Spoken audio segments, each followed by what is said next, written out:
I've told this story before, but it still makes my skin crawl every time I think about it. Not because I can explain it, but because I can't. My mother-in-law was an amazing woman. Funny, warm, sharp as hell. My wife adored her and they were incredibly close. She passed away unexpectedly when our son was only about 4 months old. He was too young to remember her. Or at least, that's what we always believed.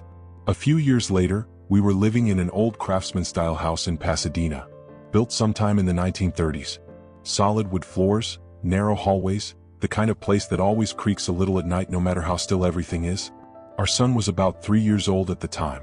One evening I was giving him a bath. Just a normal night. Warm water, toys floating around, nothing unusual. Then he stopped playing. He slowly looked over my shoulder. Not like a kid zoning out, but like he was actually watching something. After a few seconds he said, "Why does Grandma call Mommy a funny name?" I froze. At first I assumed he meant my mom, so I asked him what he meant. He looked at me and said my wife's name, followed by a nickname. A nickname only my mother-in-law ever used. My wife and I never said it. Ever. It wasn't something that came up in stories or jokes. It was just between them. I asked him where he heard that. He answered without hesitation. "The farmer told me." I asked who the farmer was. He shrugged and said, "My friend." I didn't push it. Kids say weird stuff. But later that night I told my wife.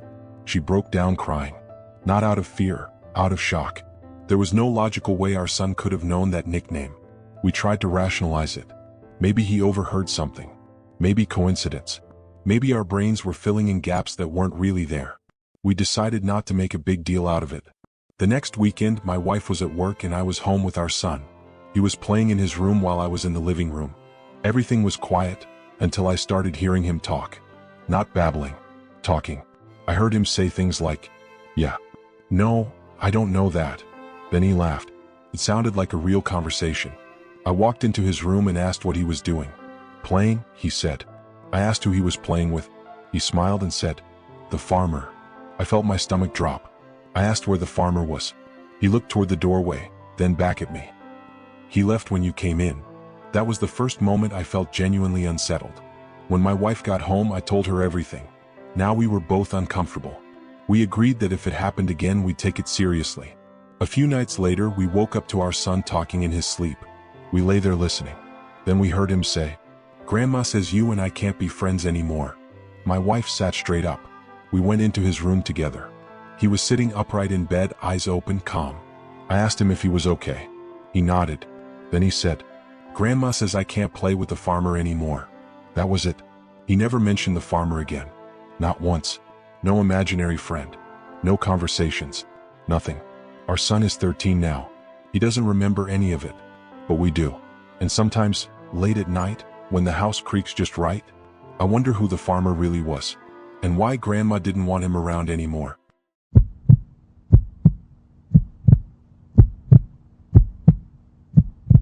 When I was a kid, probably somewhere between 8 and 11, my sister used to babysit me whenever our parents went out. She was 7 years older than me and back then she smoked a lot. My parents made her smoke outside, so whenever she went out to the carport, I'd usually follow her. I'd mess around, kick rocks, annoy her, just normal kid stuff. Our carport faced the street. No gate. No fence. Just open space and a clear view down the road. One afternoon, while my sister was smoking, she suddenly went quiet. She was staring down the driveway. At the very end of it, parked in the road, was a white SUV. It wasn't pulling in. It wasn't driving past. It was just sitting there. I remember it clearly because of the windows. They were the darkest tint I'd ever seen. You couldn't see anything inside. Not a silhouette. Not a reflection. Nothing. It had a bike rack on top too. I think it was a mid-90s Oldsmobile Bravada, or something similar. At first, we didn't think much of it. But then my sister finished her cigarette and went back inside. A minute later, the SUV drove off, slowly, and parked at the church lot down the road. We watched it from the window. And when my sister went back outside for another smoke later, it came back. Same spot. Same position. Same silence.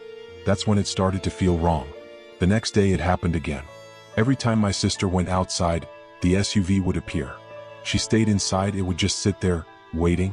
I remember watching from the front window while she stood in the carport. The SUV didn't move, didn't honk, didn't flash lights, just watched. My sister tried to act brave about it, but I could tell she was uneasy. Eventually she told my dad, who was a sheriff's deputy at the time.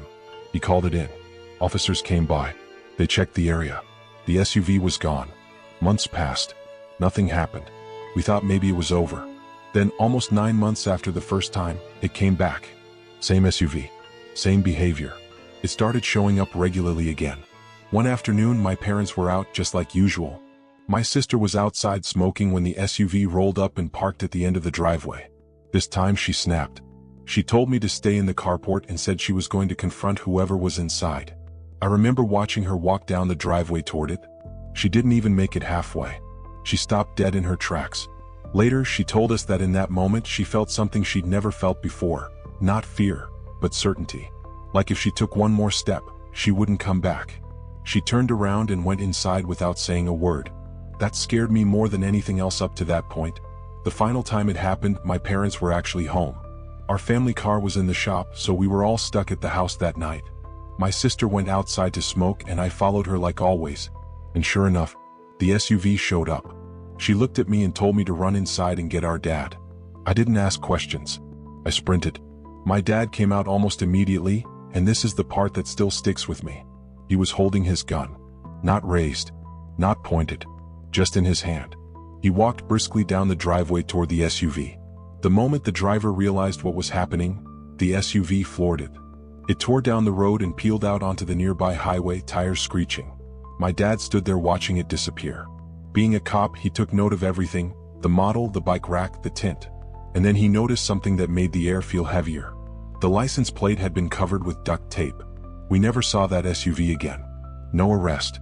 No explanation. Just the knowledge that someone had been watching us, repeatedly, for months. And whoever it was, didn't want to be identified. I still think about that moment when my sister stopped halfway down the driveway. That instinct. That certainty. And I can't help but wonder, what would have happened if she'd kept walking?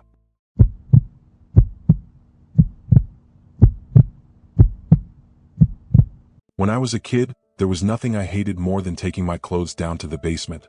Our house wasn't huge, but the basement felt like a completely different world.